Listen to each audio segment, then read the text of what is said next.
ராகு பகவான் 12ஆம் பாவம். எனக்கு என்னென்னலாம் வேணும்னு ஆசைப்படுறேன், எனக்கு 4 பட்டுப்புடவை வேணும்னு ஆசைப்படுறேன், வாங்கிட்டேன். எனக்கு ஒரு தனியா ஒரு என்ன சொல்றது, லக்ஸரிஸ் கார் வேணும்னு ஆசைப்பட்டேன், வாங்கிட்டேன். எனக்கு ஒரு வைர நெக்லஸ் வேணும்னு ஆசைப்பட்டேன். இந்த மாதிரி எனக்கு என்னென்னலாம் வேணும்னு ஆசைப்படணும் வாங்கிக்கிறேன். எனக்கு வீட்டுக்கு ஒரு நல்ல சூப்பர் சோஃபா வாங்கி போடணும்னு ஆசைப்பட்டேன், வீட்டுக்கு ஏசி வாங்கி போடணும்னு ஆசைப்பட்டேன், வீட்டுக்கு சென்ட்ரலைஸ்ட் ஏசி போடணும்னு ஆசைப்பட்டேன். இந்த மாதிரி எனக்கு என்னென்னலாம் ஆசையோ அதையெல்லாம் நிறைவேற்றி கொள்ளக்கூடிய காலகட்டம் அப்படின்னு சொல்லலாம்.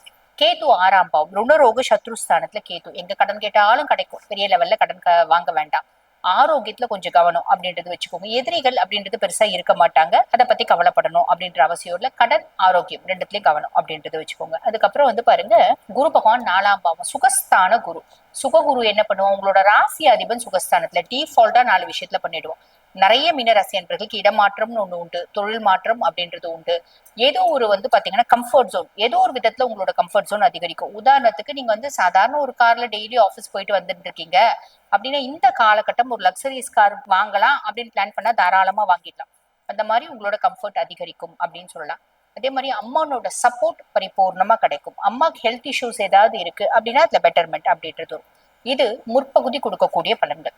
இப்ப பிற்பகுதியில 1/6/2026 இருந்து 2026 முடிய எப்படி இருக்கு அப்படின்னா, சனி அதே ஜென்ம சனியாவே தான் இருக்கான். ஆனா குருனோட 9ஆம் பார்வை அவர் மேல படியுது. அப்ப சனி பாருங்க அப்படியே அமைதியாயிடுறான்.